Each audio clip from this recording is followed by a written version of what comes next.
نحمده ونستعينه ونستغفره من يهده الله فلا مضل له ومن يضلل فلا هادي له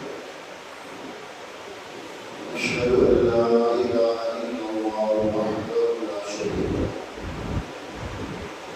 وأشهد أن محمدا عبده ورسوله صلى الله عليه وعلى آله وصحبه وسلم تسليما كثيرا كثيرا أما بعد قال الله تبارك وتعالى يا أيها الذين قد تبين الرشد من الغي فمن يكفر بالطاغوت ويؤمن بالله فقد استمسك بالعروة الوثقى لا انفصام لها والله سميع عليم. وقال النبي صلى الله عليه وسلم فيما رواه مسلم عن عثمان بن عفان رضي الله عنه قال رسول الله صلى الله عليه وسلم من مات وهو يعلم أن لا إله إلا الله دخل الجنة.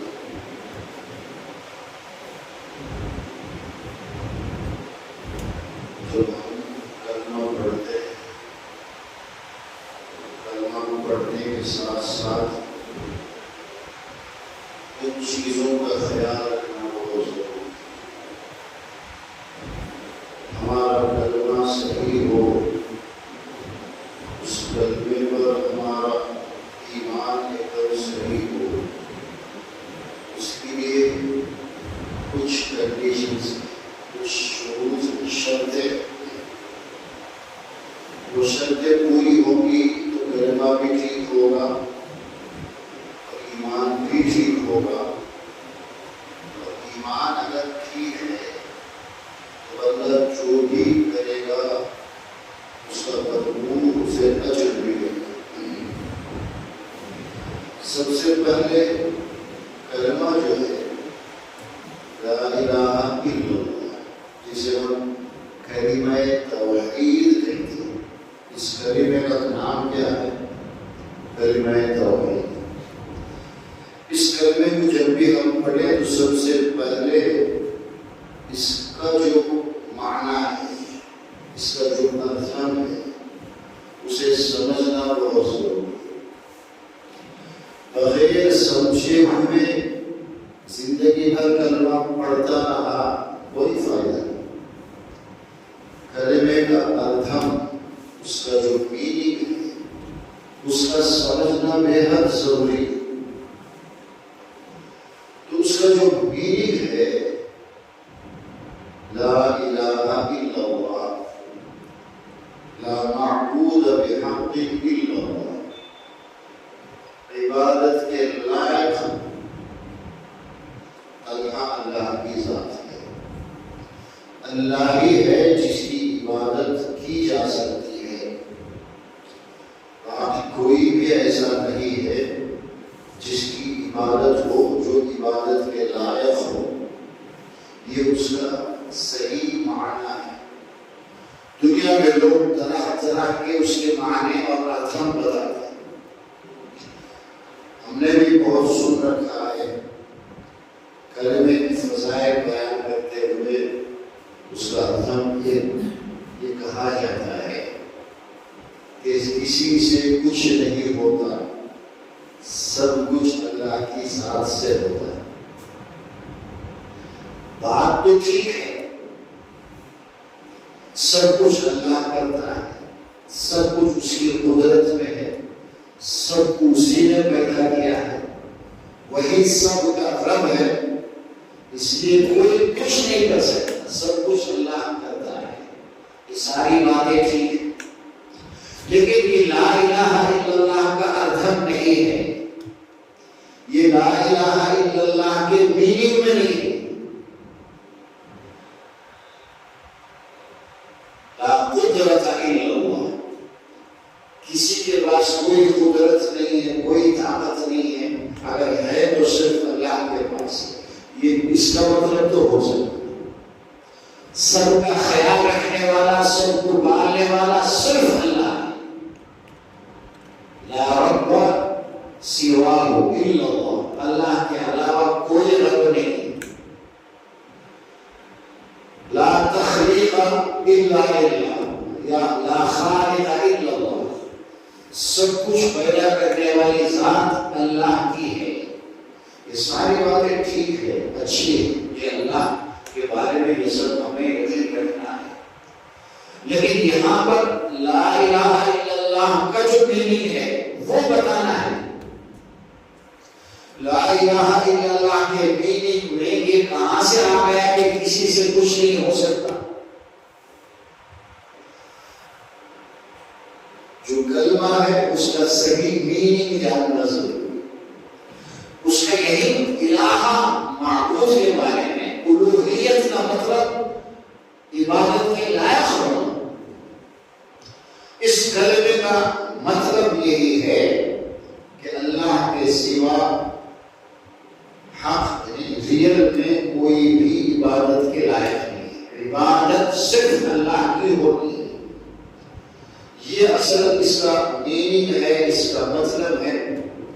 باقی جو عبادت کے لائق ہوگا اس کے لیے خالق کا ہونا بھی ضروری ہے. وہی پیدا کرنے والا ہے، وہی سب کی ضرورتیں پوری کرے گا. یہ سب ہے اللہ کے صفات ہیں، اللہ کے نام ہیں. اللہ کیا کیا کرتا ہے وہ سب بھی جاننا ضروری ہے. جس وقت جو کلمہ بولا جائے اس کلمے کا صحیح جو میننگ ہے وہ سمجھنا ہے. بات کلمے کی ہو رہی ہے، لا الہ کی ہو رہی ہے، اور کھڑے ہو کر لوگ جو ہے لمبی لمبی بیان کرتے ہیں اس کا ارتھم یہ ہے، اس کا مطلب یہ ہے. تو لا الہ الا اللہ جب ہم پڑھیں تو سب سے پہلے اس کے جو صحیح میننگ کو جاننا ہے. لا اکراہ فی الدین قد تبین الرشد من الغی فمن یکفر بالطاغوت ویؤمن باللہ. اللہ پر ایمان لانا، اللہ کو معبود سمجھنا. الہ صحیح الہ معبود کے معنی ہے، اس کو کہتے ہیں جس کی عبادت ہو، جو عبادت کے لائق ہو. یہ سارے میننگ لا الہ کے ہیں.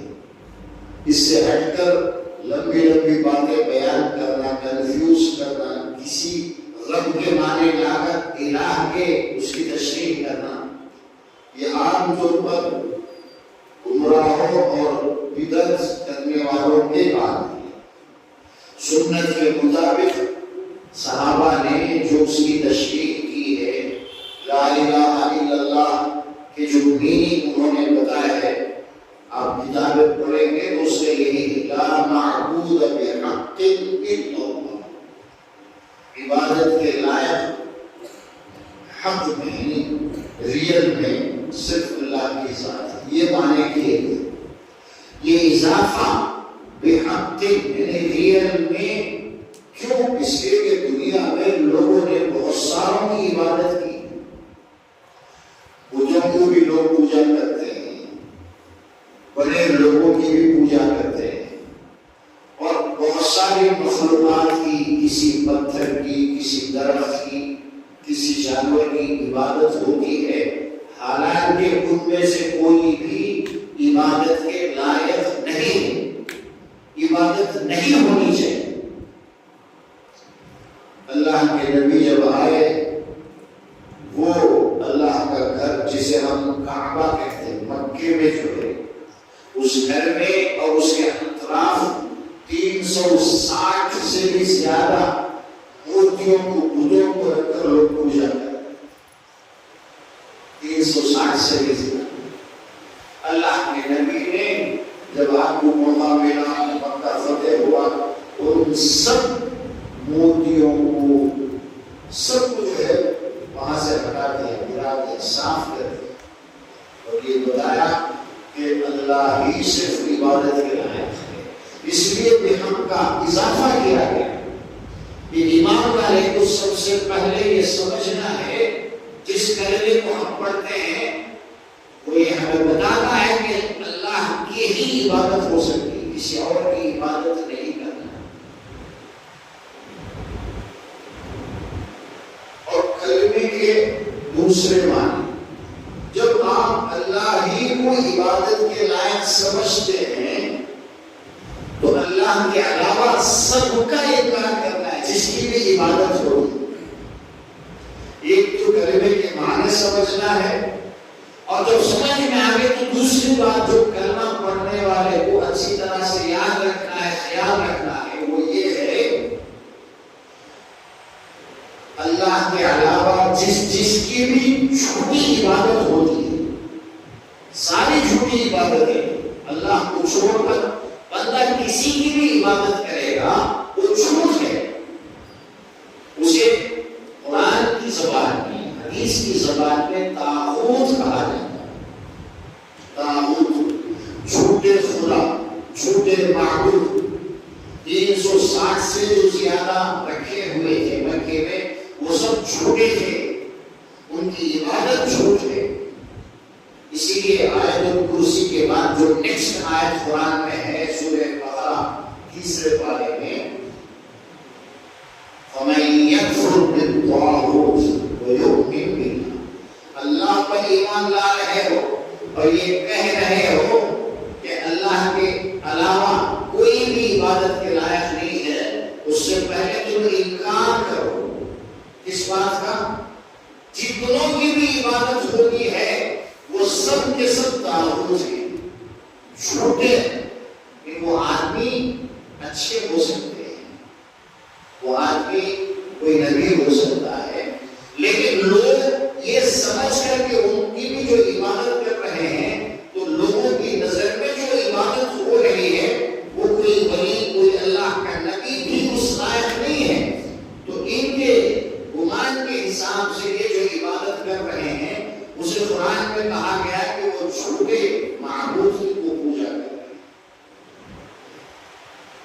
فَمَن يَكْفُرْ بِالطَّاغُوتِ، سب سے پہلے سب کا انکار کرنا ہے، کسی کی بھی عبادت نہیں۔ طاغوت کے معنی یہ بتائے گئے ہیں مَا تَجَاوَزَ بِهِ الْعَبْدُ حَدَّهُ من معبود او متبوع او مطاع۔ دنیا میں عبادت جو ہے 3 طرح کی ہے۔ ایک تو عبادت ڈائریکٹ ہے کہ آپ کسی کی پوجا کریں، اللہ کے علاوہ کسی کو پکاریں، کسی کے پاس آ کر سجدہ کریں، جو عبادت کے اقسام ہیں جسے صرف اللہ کے لیے ہونا چاہیے وہ کسی اور کو کریں گے تو وہ عبادت ہے۔ جس طرح مکے کے جو مشرک تھے بیت اللہ کے پاس آ کر ان بتوں کی عبادت کرتے تھے، ان سے منتیں مانگتے تھے، بچوں کے نام وہاں لا کر کے رکھتے تھے، ان میں سے جس کو جو موٹی پسند ہوگی اس کے پاس لا کر بچوں کے نام رکھتے تھے، منتیں مانگتے تھے۔ یہ عبادت ہے۔ عبادت کسی بت کی ہو سکتی ہے، کسی پتھر کی، کسی کی بھی جسے آپ اپنا معبود سمجھ کر عبادت کر رہے ہیں۔ لوگ فرشتوں کی عبادت کرتے ہیں، ان کو دیوی دیوتا مان کر، ان کو یہ سمجھ کر کہ وہ اللہ کی فیملی ہے، اللہ کی بیٹیاں ہیں۔ آج ہمارے جو پڑوسی ہے، ہمارے ملک میں جتنی دیویاں ہیں کیا ہے؟ ایک نام لینے کی ضرورت نہیں، کتنی ہے۔ وہ یہ سب کیا ہے؟ یہ سمجھتے ہیں کہ اللہ سے ان کا خصوصی رشتہ ہے، اسی لیے ان کے پاس منتیں مانگتے ہیں، پھر کام پورا ہو گیا وہاں جا کر جو بھی منت پوری کرتے ہیں اور پہلے سے چڑھاوے چڑھاتے ہیں۔ یہ سب عبادت ہے۔ اور عبادت کی ایک قسم ہے، یعنی کسی کو اللہ کا درجہ دینے کی ایک قسم ہے، اس کی آپ عبادت تو نہیں کر رہے ہیں، لیکن اس کی اطاعت میں اللہ کی نافرمانی تک کر دیتے۔ وقالوا ربنا إنا أطعنا سادتنا وكبراءنا فأضلونا السبيل وبرزوا لله جميعا۔ قیامت کے دن سارے لوگ جب آئیں گے میدان حشر میں، سب ہوں گے، آدم سے لے کر آخری انسان تک سب ہوں گے، ہمارے جتنے جاننے والے سب ہوں گے۔ ہم جس کو فالو ہوتے ہیں، جس کا سٹائل ہمیں پسند آتا ہے، کسی کے پیچھے لگ کر ہم قرآن و حدیث کو چھوڑ دیتے، وہ سب بھی ہوں گے، ہم بھی ہوں گے۔ اور بات ہمیں سمجھ میں آئے گی کہ دنیا میں جو ہم ان کی بات مانتے تھے، ان کا ہم فالو ہوتے تھے، کئی وقت کی نماز ہم ان کے لیے چھوڑتے تھے، کیا مطلب ہے؟ مطلب یہ ہے کہ ہم اللہ اور اس کے رسول کی فرما برداری نہیں کرتے تھے، ان کی کرتے تھے۔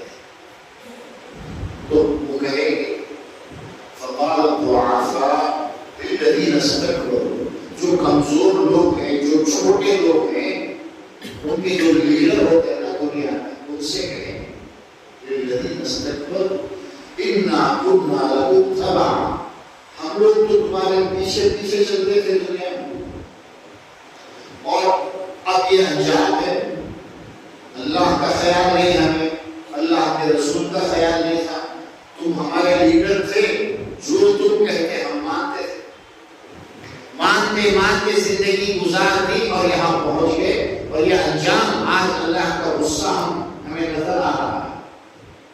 فَهَلْ أَنْتُمْ مُغْنُونَ عَنَّا مِنْ عَذَابِ اللَّهِ مِنْ شَيْءٍ، آج کیا تم وہاں دنیا میں بڑے بن کر کچھ کام کرتے ہیں، آج کیا آج کی مصیبت سے بچا سکتے ہیں؟ آج جو ہم نے دنیا میں نمازیں چھوڑی، کیا کیا کرتے رہے، آج کیا تم بچا سکتے ہو؟ قالوا لو هدانا الله لهدينا، تو کیا جواب ملے گا؟ آج کل کے جو بڑے بڑے لیڈر ہیں، جن کے پیچھے بندے اللہ کی معصیت میں، اللہ کی نافرمانی برداشت ہے کسی، لیکن کسی بڑے آدمی کو ناراض کرنا برداشت ہے۔ بلایا نہیں جب تو کیا عادت تھا وہ سوچتا نہیں، کیا تو کرنا ہے، کوئی تو بلایا نماز کے پہ چھوڑ ہو جاتا نہیں جاتا، کیا اسے دسنا میں، یہ وہ کام ہے، نہیں کسی کی وہ فالوور، ایسا فالو ہونا کسی کو جس میں آپ کے احکام ٹوٹتے ہو، اللہ کی نافرمانی ہوگی۔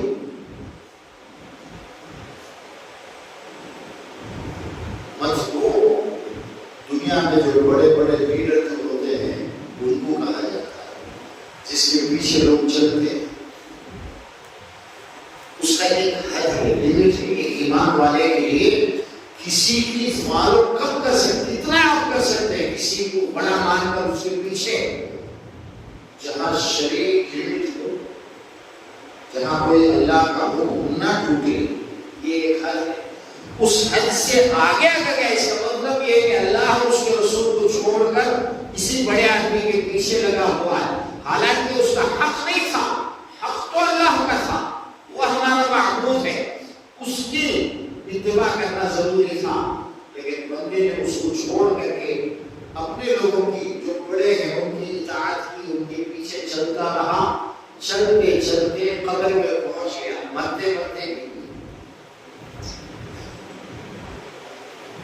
ایمان والے کا جنازہ ہے، لیکن اتنے اندھے ہو چکے ہیں، کوئی آ کر کے لیڈر اس کو دیکھنے تک نہیں بلاتے ہیں، مرنے والا مر گیا اور اسے دعا کی ضرورت ہے، نیک لوگوں کی دعا کی ضرورت ہے، کسی لیڈر کو آ کر دکھانے کی کیا ضرورت ہے؟ کتنے غلط کام ہوتے ہیں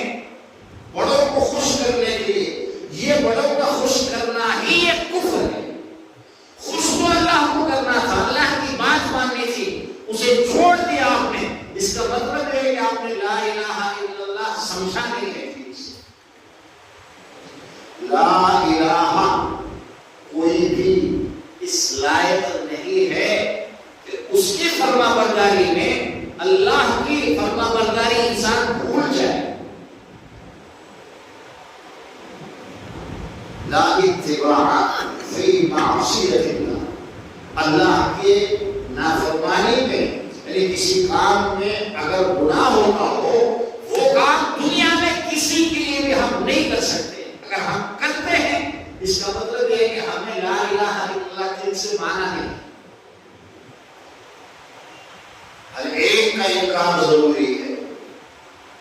یہ قاعدہ کلیہ اللہ کے نبی نے بتا دیا، لا طاعت لمخلوق فی معصیت الخالق. جس چیز میں اللہ کی نافرمانی ہو اس میں ہم کسی کی بات نہیں سنیں. ہمارا یہ ضروری ہے کہ ہم اللہ کو مانیں، سب سے بڑھ کر مانیں. سجدہ کرنا کسی کے لیے، کسی کی سے مانگنا یہ تو ہے ہی کھلا شرک، لیکن اسی طرح کا یہ بھی کفر ہے کہ ہم اللہ کے احکام کو چھوڑ کر کسی بڑے سے بڑے انسان کی فرما برداری کریں. کوئی آیا ہے اس کے پیچھے پڑھ کر آپ نماز چھوڑ رہے ہیں، اس کے پیچھے بہت ساری چیزیں چھوٹ رہی، پردہ چھوٹ رہا ہے، یہ ساری. تو یہ جو آج ہم ان کو بڑا سمجھ کر یہ سمجھ کر کہ وہ خوش ہوں گے تو ہمارے کام بنیں گے، ان کا ساتھ دیتے رہتے ہیں. قیامت کے دن یہ سب پوچھیں، اِنَّا كُنَّا لَكُمْ تَبَعًا، ہم تو تمہارے پیچھے چلتے تھے، تم بڑے آدمی ہو اور تم نے صحیح ہماری رہنمائی کی ہے، تم جو بھی کرتے تھے وہ صحیح ہوگا یہ سمجھ کر ہم تمہارے پیچھے چلتے رہے، لیکن ہمیں پتا چلا ہے کہ تم تو سارا غلط تھا. اب کیسے؟ کیا تم بات کر کے تو منا سکتے ہو اللہ؟ 13ویں پارے سورہ ابراہیم کی آیت ہے. سارے وہ لوگ جو فالوورز ہیں، جس کی انہوں نے فالو کیا ہے دنیا کے اندر، ان کے پیچھے وہ چل کر برباد ہوئے ہیں، سب کو پکڑ کر کے پوچھے.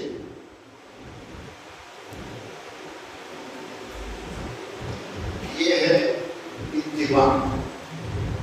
اور ایک چیز ہوتی ہے اطاعت.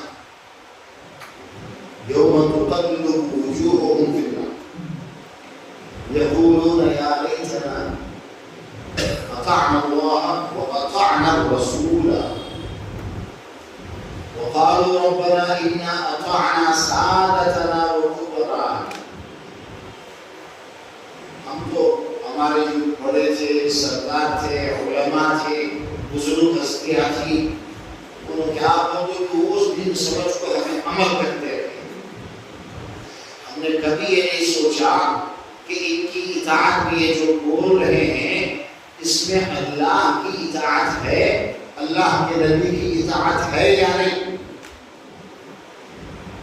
فالو ہونے میں تو دنیا میں لوگ لیڈروں کو فالو ہوتے ہیں، بڑے بڑے لوگوں کو فالو ہوتے ہیں،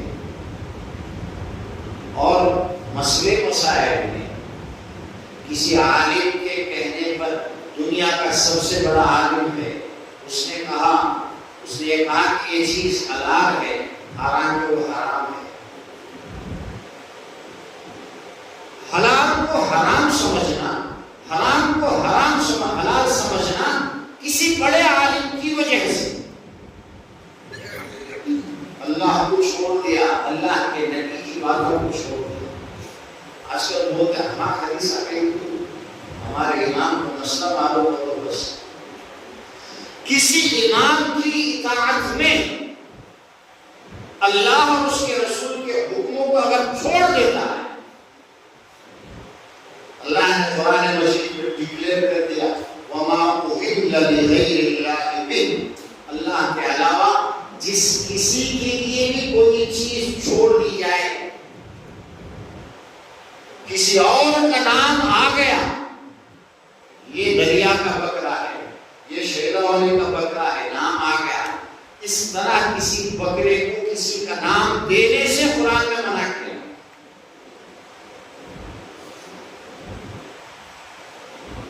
یہ تبرک ہے، خواجہ کا تبرک لا بانٹتے رہتے. جس کسی چیز پر اللہ کے علاوہ کسی اور کا نام آ گیا، وما اہل، قرآن میں یہ نہیں کہا وما ذبح لغیر اللہ، اللہ کے علاوہ دوسروں کو جو جانور ذبح کیا جائے اسے مطلب یہ نہیں بولا ذبح کرو یا نہ کرو، کسی اور کا نام آ گیا، آپ کے دل میں یہ خیال آیا کہ میں دریا کے نام سے یہ نیت کر لوں گا، منت کر لوں گا کہ میں 2 بکرے لاتا ہوں، دریا والی مجھے کیا کہ بچہ دے. اللہ کی اطاعت آپ نے چھوڑ دی، غیر اللہ کی اطاعت کی. جہاں شریعت کا کوئی مسئلہ کسی دنیا کے بڑے سے بڑے ولی کے کہنے پر، بڑے سے بڑے اللہ والے کے کہنے پر آپ نے حلال کو حلال جانا، حرام کو اور حرام کو حلال جانا. فی تحلیل الحرام و فی تحریم الحلال، صاف. کسی جائز چیز کو ناجائز قرار دینا صرف اللہ کا کام ہے. نبی علیہ السلام کو بھی پرمیشن نہیں ہے. وہ تو اللہ کا جو حکم ہے آپ کو کھول کر کے بتاتے ہیں، سمجھاتے ہیں. اپنی بیویوں کو خوش کرنے کے لیے اللہ کے نبی نے یہ کہا تھا اور قسم کھائی تھی کہ میں شہد نہیں کھاؤں. حالانکہ شہد جو ہے اچھی نعمت ہے اللہ کی، حلال ہے، کوئی بھی کھا سکتا ہے. لیکن کچھ واقعہ ایسا ہوا جس کی وجہ سے اللہ کے نبی اپنی بیویوں کو خوش کرنے کے لیے یہ ارادہ کر لیے کہ آج کے بعد میں شہد نہیں کھاؤں. اللہ نے فوراً آپ کو جو آپ کی گرفت کی پوچھا کہ اے محمد صلی اللہ علیہ وسلم، تمہیں کس نے حق دیا کہ جس چیز کو میں نے حلال کیا ہے تم یہ کہو کہ میں نہیں کھاؤں گا، یہ میرے لیے حرام ہے؟ یہ حق تم کو کس نے دیا؟ اللہ کے نبی نے اپنے قسم کا کفارہ ادا کیا. قسم جو کھائے تھے اسے توڑ کر کفارہ ادا کیا اور پھر شہد کھانے لگے.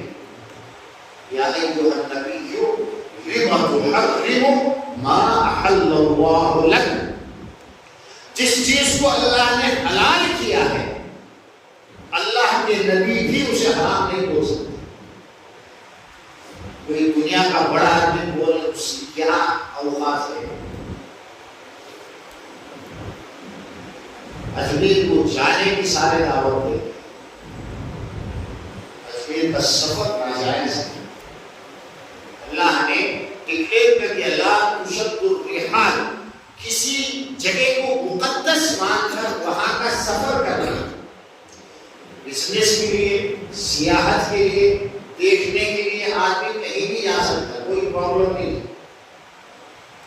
اجمیر شہر کسی کو اچھا لگتا ہے، درگاہ ہے اس لیے نہیں، تو آپ روز جاؤ، کوئی حرج کی بات. حیدرآباد آپ کو اچھا لگتا ہے، آپ جا سکتے ہیں، وہاں رہ سکتے ہیں.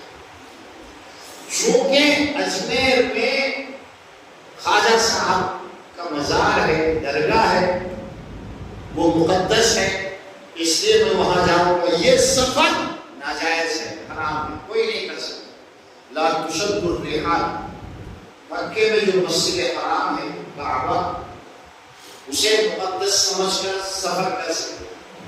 وہ اس کی جو تقدیس ہے، اس کی جو حرمت ہے، وہ اللہ نے اس کے حرمت میں ہے. صحیح حدیث میں یہ بات ہے کہ جو مکے میں حدود حرم کے اندر مسجد کعبے کے آس پاس ایک رکعت کوئی نماز پڑھے گا تو اسے 1,00,000 رکعت نماز پڑھنے کا ثواب ہے. اس لیے آپ وہاں جا سکتے ہیں. اللہ کے نبی نے یہ فرمایا حج کرنے سے اور بار بار عمرہ کرنے سے انسان کے گناہ معاف ہو جاتے ہیں. جمعے کی نماز عمرہ کرنا، آپ نے جمعے کی نماز پابندی سے اچھے ارادے سے آ کر کے پڑھ لیا تو پچھلے ہفتے کے گناہ معاف ہو جاتے ہیں۔ الجمعۃ الی الجمعہ ورمضان الی رمضان، رمضان کے آپ نے روزے اچھی طرح رکھ لیا، پورے سال کے گناہ معاف ہو۔ والعمرۃ الی العمرہ، اور آپ نے عمرہ اگر کر لیا، عمرہ تو سال میں کبھی بھی ہو سکتا ہے، عمرہ کر لیا پھر کچھ دنوں کے بعد پھر دوبارہ عمرہ کر لیا، یعنی آج عمرہ آپ نے کیا تو آپ کے گناہ معاف ہو گئے، اور کچھ عرصہ گزرا پھر کچھ ہوئے پھر آپ عمرہ کرنے کے لیے چلے گئے تو بیچ کے گناہ معاف ہو جاتے ہیں۔ عمرے کو حدیث کے اندر حج اصغر کہا گیا، وہ جو قرآن میں جو باتیں آتی ہیں حج اکبر اور حج اصغر، لوگ جو غلط یہ سمجھتے ہیں کہ جمعے کے دن اگر عرفے کا دن پڑ جائے تو وہ حج اکبر ہوگا، نہیں، جو اصطلاح ہے حج اصغر عمرہ کو کہا جاتا ہے، اور حج اکبر حج میں بقرعید میں جو ہوتا ہے اس بیت میں آپ جاتے ہیں حج کرنے سے، اور اسی طرح سے عمرہ کرنے سے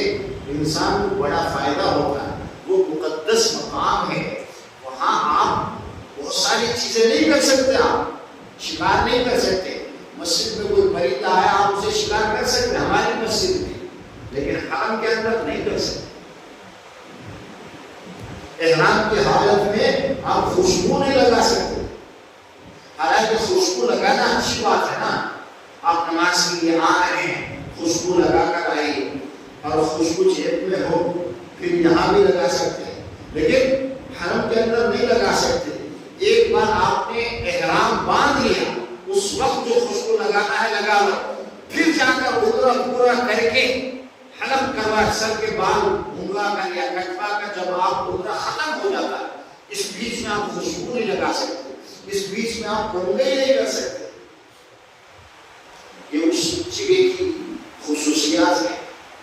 وہاں کا چھوٹا سا گناہ بھی بڑا اس کو بڑا نقصان ہوگا، تو اس لیے وہاں آپ سفر کر کے جا سکتے ہیں، بار بار جا سکتے ہیں، جتنا ہو آپ جرنی کر سکتے ہیں۔ اسی طرح مدینے کی بات ہے، مدینے کی بڑی فضیلت ہے، مسجد نبوی میں نماز ایک رکعت کا 1000 کے برابر ثواب ملتا ہے۔ اس مقام پر وہاں پر ایک وہ جگہ ہے جسے جنت کا باغ کہا گیا ہے، اس میں جا کر آپ 2 نماز پڑھتے ہیں۔ اکثر محدثین نے یہ بتایا ہے کہ واقعی وہ جنت کی جگہ ہے، کتنا خوش نصیب ہوگا وہ انسان جو جیتے جی وہ زندہ ہے لیکن جنت میں وہ گھوم رہا ہے، اس لیے وہاں بھی آپ جا سکتے ہیں مدینہ۔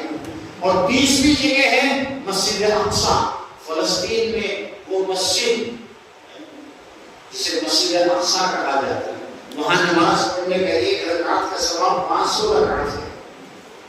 حالات ٹھیک ہو تو آدمی وہاں بھی سفر کر کے جا سکتا ہے۔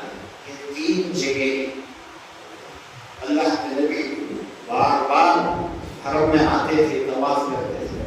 مدینے سے آپ کو جب لوگ دشمن تو تھے، 6 سال تک تو آپ کو بلکہ 13 اور 19 سال تک آپ کو دور رکھا مکے سے، لیکن جب وہ بھی مسلمان ہو گئے، مکہ فتح ہو گیا سن 7 ہجری میں، اس کے بعد آپ نے ایک حج بھی کیا اور آپ نے 4 عمرے کے لیے دور سے سفر کیا۔ بڑی مدینے میں تو آپ رہے ہی ہیں، اور اللہ نے بیت المقدس کا بھی آپ کو سفر کرایا۔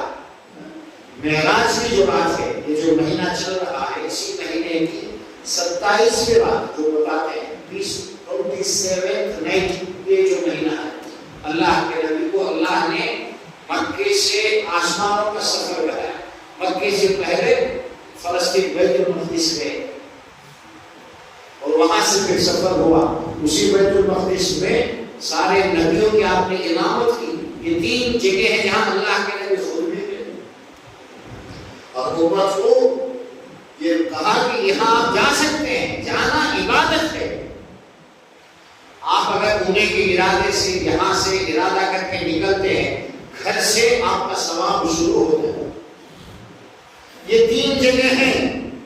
اس کے علاوہ کوئی جگہ بھی ایسی نہیں ہے جہاں آدمی یہ سوچ کر جائے کہ وہ تو بڑا مقام ہے.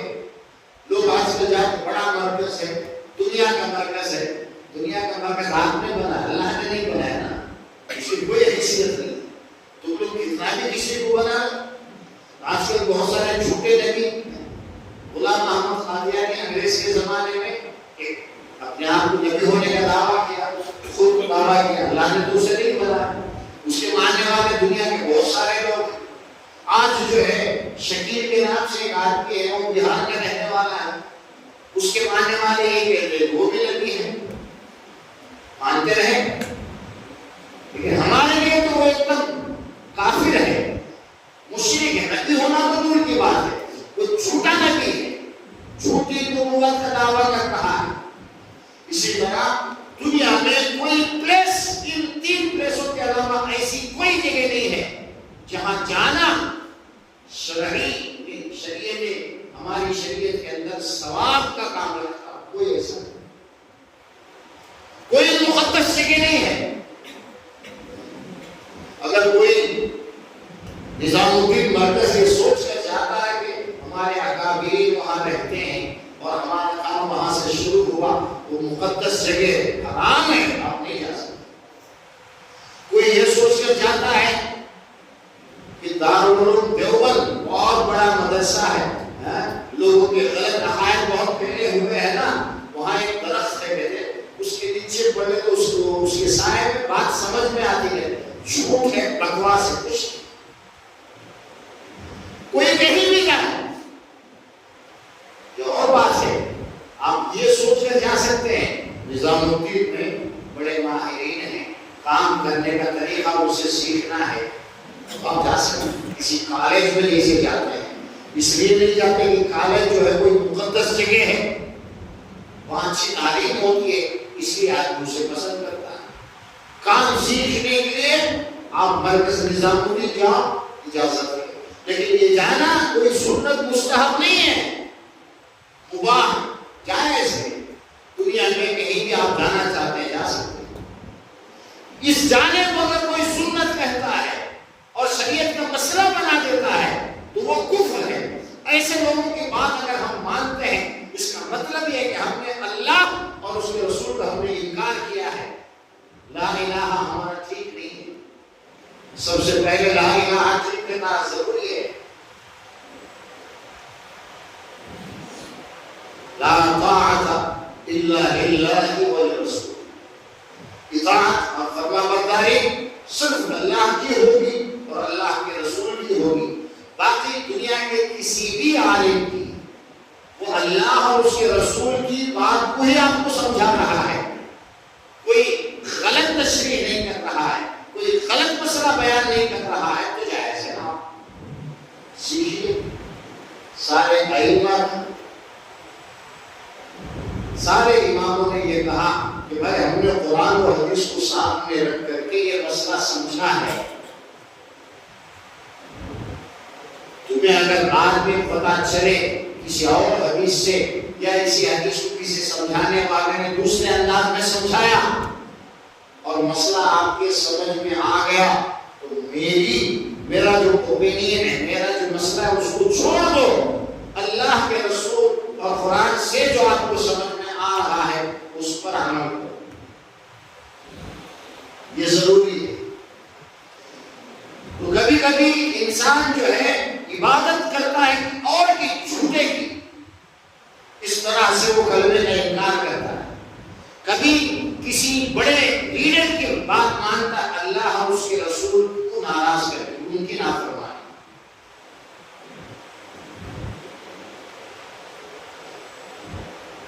آپ کی شادی ہوئی، ولیمہ آپ کر رہے ہیں،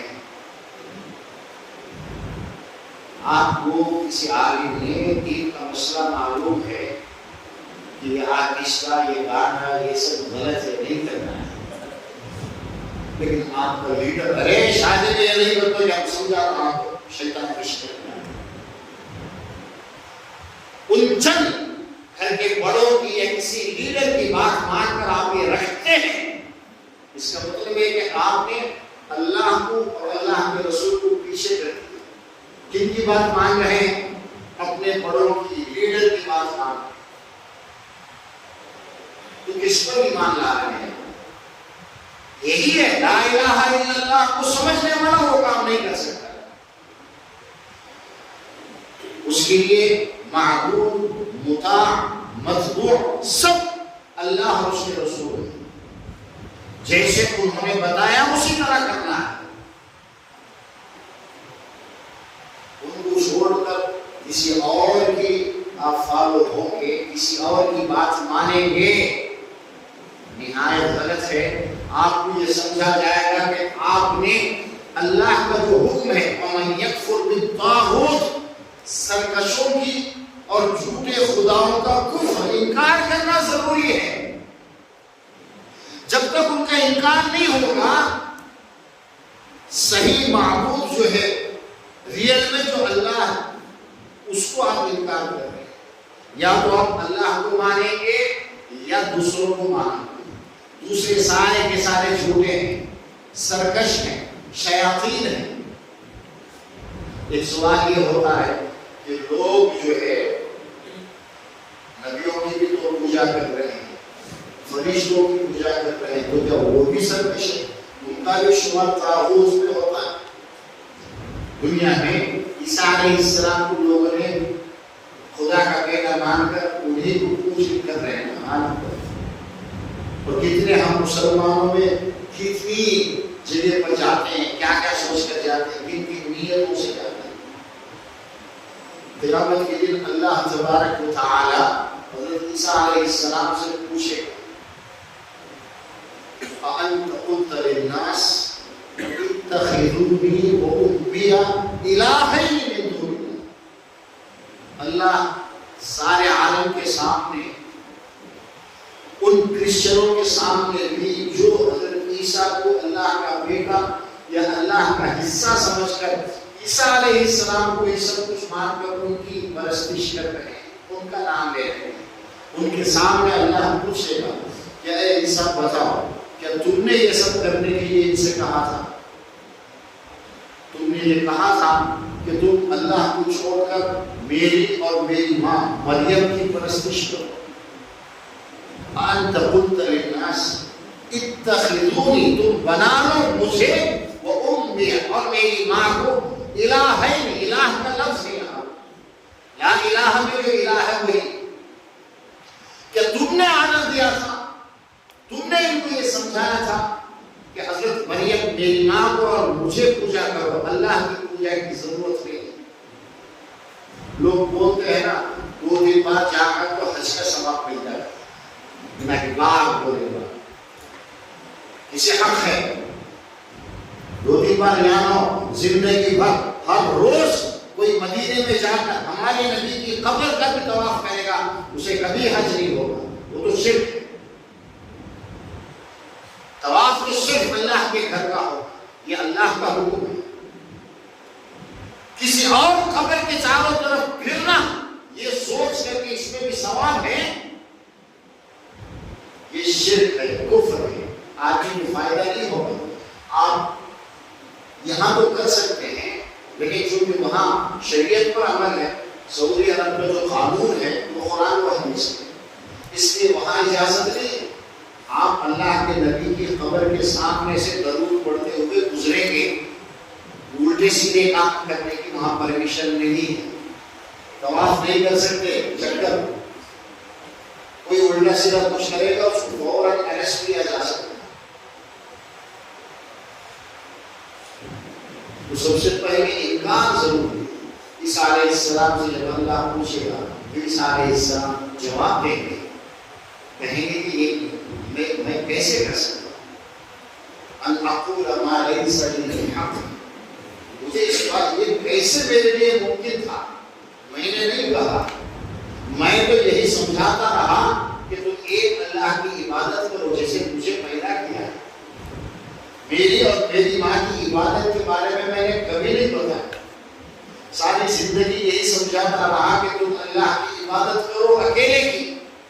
لیکن جو اللہ تو نے مجھے اٹھا لیا، اب میں دنیا میں نہیں رہا، ان لوگوں نے کیا کیا کیا مجھے اس سے کیا پتا؟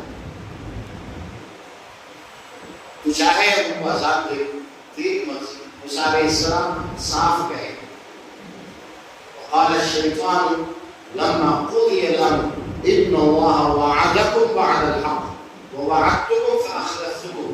شیطان کی قیامت کے دن کھل کر آئے گا, کہے گا اللہ نے صحیح وعدہ کیا تھا تو تم اس کی عبادت کرو گے تو اس کو تمہیں دوزخ سے بچائے گا. میں نے جھوٹے وعدے کیے, تمہارے دلوں میں وسوسے ڈالے, غلط چیزوں کو صحیح بنا کر کے پیش کیا, وہاں بھی جاؤ تمہارا فائدہ ہوگا, ادھر جاؤ فائدہ ہوگا, وہ بھی بڑے مقدس ہیں, یہ بڑا درگاہ ہے, اس میں سے بہت کچھ ملے گا. کیا کیا سمجھایا شیطان.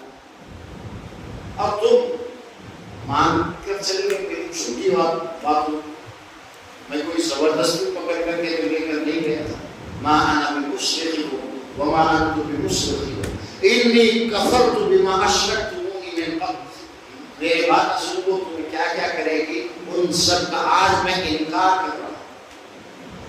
مجھے کیا سمجھ لو, شیطان بھی انکار کرے گا اور جو ہمارے بڑے بڑے ہیں وہ بھی انکار کریں گے.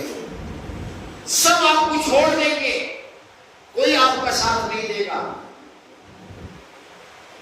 اس لیے صحیح حدیث میں یہ بات بتائی گئی ہے کہ جو کلمہ پڑھتا ہے اور کلمہ پڑھنے کے نتیجے میں لا الہ الا اللہ کہا اس نے اور اللہ کے علاوہ سب کا کفر کیا, کسی کی اس نے عبادت نہیں کی, ساری عبادتوں کو چھوڑ کر سب کو چھوڑ کر ایک اللہ کی ہی وہ بات مانتا رہا, ایک اللہ کی ہی اس نے عبادت کی, تو وہ ضرور جنت دوزخ سے بچا کر کے جنت میں اس کو لے جائے گا, پہنچا دے گا. سمجھ کر اس لیے وہ حدیث مسلم شریف کی حدیث میں یہ بات بتائی گئی ہے نا کہ من مات وهو يعلم ان لا اله الا الله دخل الجنة. موت کے وقت انسان جب وہ مرے اسے یہ کلیئر ہو, وہ یہ جانتا ہو, اچھی طرح اسے علم ہو کہ اللہ کے علاوہ کوئی بھی عبادت کے لائق نہیں. عبادت کے لائق صرف ایک اللہ کی ذات ہے. یہ زندگی میں کوئی سمجھ لے اور کسی سمجھ کے حساب سے اس کی موت آ جائے وہ ضرور جنت میں. یہ سب سے بڑی چیز ہے. کلمہ پڑھے کبھی پڑھنا نہیں, اور کلمے کی کنڈیشن میں ایک بات یہ بھی ہے کہ کلمے کو دل سے مانو, قبول جسے کو ایکسپٹ کرنا. جو کلمے کے معنی ہے, کلمے میں یہ بتایا گیا کہ اللہ کے علاوہ کوئی بھی عبادت کے لائق نہیں, اس بات کو دل سے ماننا ہے. جب دل سے مانے گا تو کہیں اور جائے گا بھی, سب کو چھوڑ دے گا. اس بات کو ایکسپٹ کرنا ہے. سمجھ میں بھی آ گیا, لوگوں نے سمجھا بھی لیا, لیکن دل سے ماننا ہے نا. قبول دل سے ماننا ہے, اور انقیاد ایک چیز ہے, اس پر عمل بھی کرنا ہے. دو چیزیں ہیں, ماننا, ایکسپٹ کرنا, یہ دل کا کام ہے. لیکن دل میں جو آپ نے ایکسپٹ کیا ہے, کیسے پتا چلے گا کہ آپ واقعی میں اس کو آپ ایکسپٹ کیے ہیں؟ یہ آپ کا عمل بتائے. ہمارے باڈی کا کام, ہمارے جسم کا کام جو ہے وہ انقیاد ہے. بتا دیا گیا کہ اللہ کے علاوہ کسی کو سجدہ مت کرو. اب آپ سجدہ کسی اور کو کرتے, اس کا مطلب یہ ہے کہ اس بات کو آپ نے دل سے نہ مانا ہے نہ ایکسپٹ کیا. اور جب تک ایکسپٹ نہیں کریں گے کوئی فائدہ ہونے والا نہیں. اور آج بھی کے اعمال خود بتائیں گے کہ وہ کتنا اس کلمے کو دل سے ماننا. ایک طرف تو کلمہ بھی پڑھ رہا ہے, صبح کو 100 بار, شام کو 100 بار کلمہ پڑھتا ہے, لیکن محلہ میں نہیں جاتا, دریا میں بھی جاتا. اذان ہوتی ہے, اسے ڈر ہی نہیں ہوتا کہ نماز پڑھنا ہے. اس کا مطلب یہ ہے وہ جو بلیو ہے, جو دل سے اس نے ایکسپٹ کیا ہے وہ غلط ہے. ایکسپٹ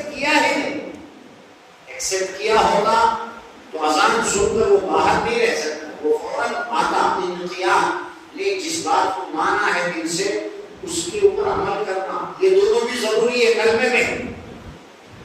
القبول، ریجیکٹ نہیں کرنا۔